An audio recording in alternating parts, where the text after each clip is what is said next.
Good morning students, કેમ છો બધા મિત્રો? મજામાં? ધોરણ 9 ના વિદ્યાર્થી મિત્રો, આજે આપણે ટેક્સ્ટ બુકમાં પાછળના ભાગમાં પહેલા નંબરની એક પોએમ આપેલી છે, કવિતા આપેલી છે. એ કવિતા જોઈએ. તમારે ટેક્સ્ટ બુકમાંથી પોએમ જે તમને વાર્ષિકમાં તેમજ 6 માસિકની અંદર બંનેની અંદર પોએમનો એક પેરેગ્રાફ પૂછાય છે. એ પેરેગ્રાફમાંથી તમને નીચે 2 અથવા વધીને 3 માર્કના પ્રશ્નના જવાબ પૂછાય છે, પણ કમ્પલસરી પૂછાય છે, એટલા માટે થઈને તમારે એ ભણવાની રહે છે. કવિતા મૂકવાનો ટેક્સ્ટ બુકની અંદર પાછળના ભાગમાં કવિતા શા માટે મૂકવામાં આવે છે, તો એમાં અલગ અલગ સારા અંગ્રેજીની અંદર જે લેખકો કવિઓ થઈ ગયા છે, તો એના ઉમદા વિચારો એની અંદર મૂકવામાં આવે છે. અહીં એક એવી સરસ એવી કવિતા આપી છે, નદી. તમને ધારો કે વિદ્યાર્થી મિત્રો નદી વિશે હું કંઈક લખવા આપું, તો તમે ગુજરાતીની અંદર નદીમાં શું લખી શકો? તમને નદી વિશે હું કવિતા લખવા આપું તો પણ તમે એમાં શું વિચારીને લખી શકો? બરોબર છે? તો એમાં તમારી ઇમેજિનેશન, તમારી કલ્પના દ્વારા તમે જે શબ્દો લખો છો એના ઉપરને જે કાંઈ એક રચના તૈયાર થાય છે, તો એને પોએમ અથવા તો કવિતા કહી શકાય. એવી જ અહીંયા સુંદર એવી એક કવિતા છે, તેનું નામ છે ધ રિવર. રિવર એટલે કે નદી. નદીનું કાર્ય શું છે? તો તમને ખબર જ છે, ભૂગોળમાં ભણતા હશો કે કોઈ પણ જગ્યાએથી નદી ઉદ્ભવે છે અને છેલ્લે એ જે છે આ સમુદ્રમાં સમાઈ જાય છે અને અથવા તો જમીનની અંદર અથવા બીજી નદીમાં ભળી જાય છે.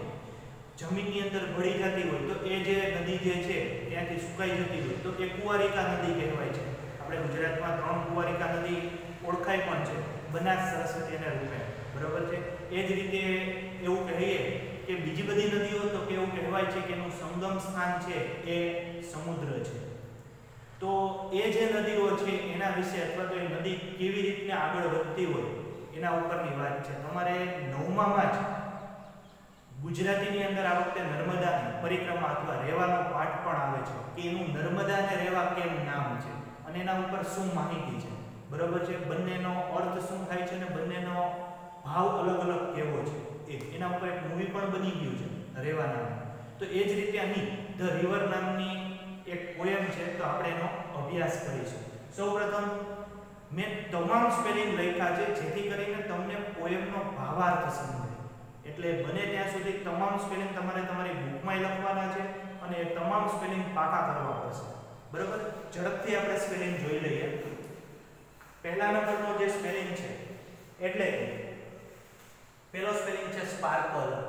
વિદ્યાર્થી મિત્રો, એક વાત અહીંયા કરી દઉં, તમામ સ્પેલિંગમાં મોટાભાગના સ્પેલિંગ છે એમાં ટુ લગાડેલું છે અને એ જે સ્પેલિંગ છે એ તમને પોએમમાં કવિતાની કડીની અંદર આપ્યો હશે તો ટુ સાથે નહીં આપ્યો, એમાં કા પાછળ આઈએનજી લગાડેલું હશે કા ઈડી લગાડેલું હશે, એ રીતે સ્પેલિંગ હશે. બરાબર? પરંતુ તમારે એ સ્પેલિંગ યાદ રાખવાનું છે કે એનો અર્થ શું થાય. તો પહેલો સ્પેલિંગ છે સ્પાર્કલ, SPARKLE. સ્પાર્કલ એટલે કે ચમકવું. બીજો સ્પેલિંગ છે પેબલ, PEBBLE. પેબલ એટલે કે કાંકરો અથવા પથ્થર. જે સમુદ્રમાં જે નદીની અંદર સારા એવા પથ્થર જોવા મળે છે તો એને પેબલ કહી શકાય. પછી છે ફોલિએજ, FOLIAGE. ફોલિએજ એટલે પાંદડા. આ નદી કિનારે જે છોડ થતા હોય એ પાંદડાની વાત છે. નદીની અંદર જે નાની નાની લીલ કે અંદર નાના નાના ઝાડવા ઉગે છે એ પાંદડાની ઉપમા વાત છે. બાકી લીફ એટલે પણ પાંદડું થાય છે, તમને ખ્યાલ છે. પછીનો સ્પેલિંગ છે ગ્લાન્સ, GLANCE. ગ્લાન્સ એટલે કે જોવું. સ્વેલ, SWELL. સ્વેલ એટલે કે મોટું થવું. રસ, RUSH. રસ એટલે કે દોડવું. Rough, ROUGH. રફ એટલે કે ખાડા ટેકરાવાળો. આપણે ઘણી વખત નથી બોલતા રફ રસ્તો છે. બરાબર? રફ એટલે કે ખાડા ટેકરાવાળો અથવા તો ખરાબ રસ્તો છે. Smooth, SMOOTH. સ્મૂથ એટલે કે સમતળ અથવા તો સુવાળ. બરાબર છે? આપણે ઘણી વખત બોલીએ છીએ કે એકદમ સ્મૂથ છે, સોફ્ટ છે, એના અર્થમાં. પછી છે બ્રાવેલ, BRAWL. બ્રો એટલે કે ખળખળ વહેવું. એટલે કે નદી જે છે એ પાણી ભટકાઈને પથ્થરમાં ભટકાઈને આગળ વધતો હોય, નદીમાં જે ખળખળતાનો અવાજ આવે છે એને ખળખળ વહેવું અથવા એને બ્રોલ અથવા બ્રોલિંગ કહેવાય છે. એના પછી છે લીપ, LEAP. લીપ એટલે કે કૂદવું, ઠેકડો મારવો. આ લીપ એટલે કૂદવું છે, એના ઉપરથી તો લેપર્ડ શબ્દ આવેલો છે, બરોબર છે. ચિત્તો છે, દીપડો જે છે એ કૂદે છે, એટલા માટે ધીમે ધીમે એના શબ્દ સ્પેલિંગમાં એ સ્પેલિંગ બન્યો છે. રોક, ROCK, રોક એટલે કે પથ્થર, પથ્થરના ટુકડા હોય તો એ બધા જે છે રોકની અંદર આવે છે. BANK, બેંક, આ ખાસ સ્પેલિંગ યાદ રાખજો. BANK, bank. આપણે જે બેંક કહીએ છીએ એ બેંક ને આ બેંક અલગ. આ બેંક એટલે કે નદી કિનારાનો ભાગ અથવા સમુદ્રના કિનારાનો કાંઠો, બરાબર છે, એને બેંક કહેવાય છે. પછી સ્પેલિંગ છે ટુ સ્વીપ, એટલે કે ઝડપથી પસાર થવું. ઇમ્પેટિયસ, અહીંયા સ્વીપમાં SWEEP. પછી સ્વીપ એટલે ઝડપથી પસાર થવું. આના ઉપરથી સ્પેલિંગ આવ્યો છે સ્વિફ્ટ. તમે બધા જે ગાડી જોવો છો જે ફાસ્ટ ભાગે છે તો એ સ્વિફ્ટ, આના ઉપરથી સ્પેલિંગ આવેલો છે. પછી છે ઇમ્પેટિયસ, IMPETUOUS.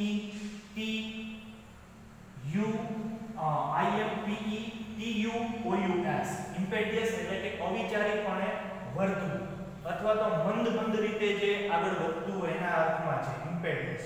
વિચાર્યા વગર જ આગળનો પ્રવાહ જતો હોય એવું.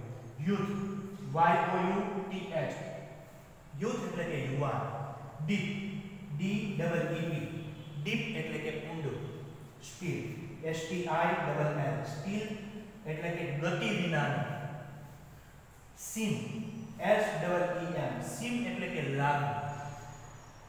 Motion, in motion, IN motion, MOTION, in motion એટલે કે ગતિની અંદર, ગતિમાં આવતું.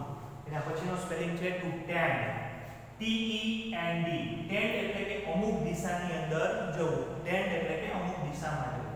ઓનવર્ડ, ONWARD, ઓનવર્ડ એટલે કે આગળ. ઓશેન, OCEAN, ઓશેન એટલે કે સમુદ્ર. મોર્ટલ, MORTAL, મોર્ટલ એટલે કે માણસ. પ્રાઇમ, PRIME, પ્રાઇમ એટલે કે શ્રેષ્ઠ એવો ભાગ. હેલ્થ, અહીંયા હાથ નથી, હેલ્થ તરીકે બોલી શકાય આપણે. હેલ્થ એટલે કે હોવું, અસ્તિત્વમાં હોવું, એના અર્થની અંદર કહી શકાય હેલ્થ. પછી છે સેલ, SAIL, સેલ એટલે કે દરિયો. SEA, સી એટલે દરિયો થાય. ઓશેન એટલે સમુદ્ર થાય. દરિયો, સમુદ્ર. દરિયો જે છે એમાં સી અને સેલ આ બંને સમાનાર્થી શબ્દ છે, પરંતુ ઓશેન જે છે એ મહાસાગર, મોટા સમુદ્ર માટે વપરાય છે. ટુ રાઉન્ડ, ROUND, રાઉન્ડ એટલે કે વળવું, બરાબર છે, અથવા તો એ જ ભાગની અંદરથી પાછું ફરતું હોય એના અર્થમાં છે રાઉન્ડ. પછી જે છે એટર્નિટી, ETERNITY, ઇટર્નિટી એટલે કે અનંત કાળ સુધી, લાંબા કાળ સુધી, વર્ષોથી નદી છે એનું વહેણ ચાલતું જ હોય છે તો એને ઇટર્નિટી કહી શકાય. એના અર્થમાં છે અનંત કાળ સુધી. આ મિત્રો સ્પેલિંગ તમારે બુકમાં લખવાના રહેશે, બરાબર. હવે આપણે પોએમ સમજીએ. તો પોએમ છે ધ રિવર. જોઈએ આપણે ધ રિવર. ચાર અલગ અલગ પેરેગ્રાફ આપેલા છે. સ્વાધ્યાય પોથી પૂછશો તો એમાં પણ ચાર પેરેગ્રાફ હશે અને નીચેના પ્રશ્નના જવાબ હશે, અથવા તો એમાં વિકલ્પો આપેલા છે તો એ તમારે પૂરવાના રહેશે પોએમ સમજીને. River river a little river. River river એટલે કે નદી, નદી નાની એવી નદી. Bright you sparkle on your way. Way એટલે કે રસ્તો, બ્રાઇટ એટલે કે તેજસ્વી, સ્પાર્કલ એટલે કે એકદમ ચમકતો હોય એવો. Bright your sparkle on your way, આનંદથી અને ચમકતા એવો પોતાના જ માર્ગની અંદર તે આગળ વધે છે. ઓ, જો ઓ લખ્યું છે પછી એપોસ્ટ્રોફી એસ ની નિશાની છે અને ER, ઓ વે એવો અર્થ છે. O way the yellow pebbles dancing. પીળા એવા પથ્થરો જે છે નાના નાના જે ડાન્સિંગ, જાણે કે એ પથ્થરો ઉપર પોતે ડાન્સ કરતી કરતી આગળ વધે છે.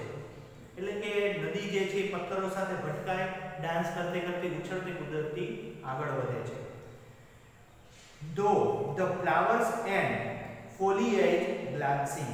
ફોલિએજ એટલે પાંદડાઓ અને ફ્લાવર્સ એટલે કે ફૂલો. ગ્લેસિંગ એટલે કે એને જોતી. નદીને પાંદડાઓ અને જે ફૂલો જે છે આ આજુબાજુમાં કિનારે હોય છે એને જુએ છે અને જોતી જોતી ત્યાંથી આગળ વધી જાય છે. Like a child at a play. કેવી નદી લાગે છે? જાણે કે એક સુંદર બાળક રમતું હોય એવી આ નદી લાગે છે. river river swelling a river. નદી નદી જાણે કે એક swelling a river. અહીં આવેલો છે swelling, તમે જોવા જાવ તો swell એટલે કહેવાનો અર્થ છે કે એકદમ મોટું થવું, જાણે કે ધીમે ધીમે આગળ જતા મેદાનના ભાગમાં ખૂબ મોટી થતી જાય છે. on you a rush though rough and smooth. on your rush એટલે આગળ ધસી જવું, though rough and smooth. rough એટલે કે અસમતળ એવો ભાગ અને સ્મૂથ એટલે કે સમતળ એવો ભાગ, એટલે કે ખાડા ટેકરાવાળા ભાગમાંથી આગળ વધે છે અને સમતળ એવા સપાટ મેદાનમાં નદી આગળ વધે છે. louder faster growling and leaping. louder મોટેથી, faster એટલે ઝડપથી, growling and leaping ખડખડ વહેતી અને અવાજ કરતી આગળ આ નદી વધે છે. over a rock પથ્થરો ઉપરથી. by a rose bank sweep ગુલાબના છોડને સ્પર્શ કરતી. પથ્થરોની બાજુમાં ધારો કે ગુલાબનું છોડ ઉગેલું હોય, એમાં ગુલાબ ખીલું હોય તો એ નદી એક પથ્થરને ભટકાઈ તેને અડી અને તેના ભાગથી આગળ જાય છે. like a impetuous a youth. like એટલે કે ગમે છે, youth એટલે કે એવું કહેવા માંગે છે કે જાણે એ યુવાન એવી છે અને એ એની યુવાનીની અંદર તળવળાટ સાથે એ દોડતી આગળ જાય છે. river a brimming a river. નદી a brimming એટલે ખૂબ ઊંડી અથવા તો ખૂબ મોટા વિશાળ જથ્થાવાળી આ નદી આગળ વધે છે. broad and deep. અહીં broad એટલે વિશાળના અર્થમાં છે, deep એટલે કે ઊંડાના અર્થમાં છે. and still a time. still at a time જે છે એનો અર્થ થાય છે લાંબા સમય સુધી. જો શું કે છે? વિશાળ અને ઊંડી અને લાંબા સમય સુધી એ સ્થિર રહે છે. seeming a still yet still in a motion. જાણે કે પોતાની ગતિની અંદર એક સ્થિર પ્રવાહની અંદર આગળ જાય છે. તમે ગંગા નદી જોઈ હશે, નર્મદા જોઈ હશે, એનો પ્રવાહ એવડો મોટો વિશાળ હોય છતાં એનો પ્રવાહ કોઈ દિવસ નાનો થતો નથી, નિરંતર પ્રવાહમાં તે આગળ વધતી હોય છે. tending onward to the ocean. tending onward ક્યાં આગળ વધતી જાય છે? તો કે ઓશેન એ સમુદ્રને મળવા માટે થઈને જાય છે. just like a mortal a bride. જો આ ખાસ સમજવા જેવું છે. just like માત્ર તેને ગમે છે a mortal a bride. mortal a bride એટલે આ એના જીવનનો શ્રેષ્ઠ એવો સમય છે, બરાબર? એની યુવાવસ્થા છે જાણે કે નદીની, અને એ શ્રેષ્ઠ સમયમાં ધીમે ધીમે આગળ વધતી એ સમુદ્રને મળવા જાય છે અને આ એનો શ્રેષ્ઠ સમય છે. યાદ રાખજો, બધા સ્પેલિંગ ખાસ સમજવા જેવા છે ને યાદ રાખવાના છે. river headlong a river. નદી a headlong જાણે કે મોટા પ્રવાહ લાંબા જથ્થા સાથે આગળ વધે છે. down you a dust into the sea. down you a dust into the sea. દરિયા તરફ જાણે કે dust એટલે કે ધૂળ સાથે અથવા તો ધરતી સાથે મળીને એ સમુદ્ર તરફ જાય છે. see that a line hath never a sounded. અહીંયા સ્પેલિંગ આવેલો જ હતો hath એટલે કે હો. see that a line જાણે કે સમુદ્ર છે એની લાઈન છે, એનો ભાગ છે કે જે જગ્યાએ તે never a sounded, બરાબર, ત્યાં એને મળી જાય છે અને પછી ત્યાં અવાજ કરતી તે બંધ થઈ જાય છે. see that a sail hath never a rounded. જાણે કે અનંત કાળ સુધી દરિયો જેનો એ પ્રવાસ છે અને એને હંમેશા નદી જે છે એ નિરંતર રીતે એ પ્રવાસ ખેડીને એને મળવા જાય છે, બરાબર છે? એ સમુદ્રની લાઈન છે એને મળવા જાય છે અને ત્યાં એ ભેગી થઈ જાય છે. છેલ્લી લાઈન લખી છે like a eternity. આ જાણે કે એનો અનંત કાળ સુધીનો એક પ્રવાસ છે, વર્ષોથી એ જ રીતે એક જ કામ કરે છે. આવી આ સુંદર નદી છે અને એ નદી છે એના ઉપરની સુંદર એવી આ કવિતા છે. વિદ્યાર્થી મિત્રો, તમામ સ્પેલિંગ તમારે યાદ રાખવાના છે. પાકા કરશો તો જ તમને પોએમ સમજાશે અને પોએમના પ્રશ્ન જવાબ પણ તમે લખી શકશો. બરોબર, ફરી મળીશું નવા વિડિયો સાથે. Thank you.